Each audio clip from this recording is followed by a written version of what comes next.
Hi, I'm Nate Martin from 99bitcoins.com, and here's what's happened this week in Bitcoin in 99 seconds. Major U.S. bank Wells Fargo will no longer allow its customers to purchase Bitcoin with their own funds. Specifically, the bank responded to a customer complaint on Twitter that, quote, they do not allow transactions involving cryptocurrency.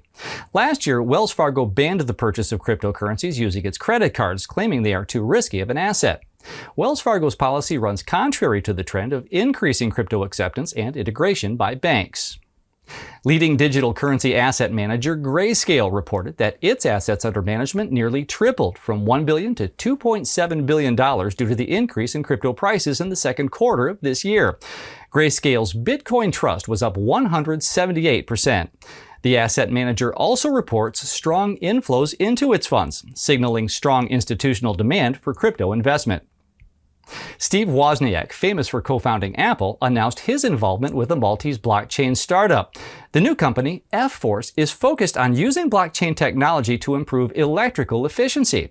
Wozniak has made supportive statements in the past regarding Bitcoin. And finally, America's Commodity Futures Trading Commission is investigating crypto exchange giant BitMEX for allowing U.S. citizens to trade. Popular crypto trader Tone Vays was banned from trading on BitMEX due to his U.S. citizenship. But the CFTC suspects other Americans may be trading on the site by disguising their U.S. IP addresses. $85 million was reportedly withdrawn from BitMEX after reports of the investigation. That's what's happened this week in Bitcoin. See you next week.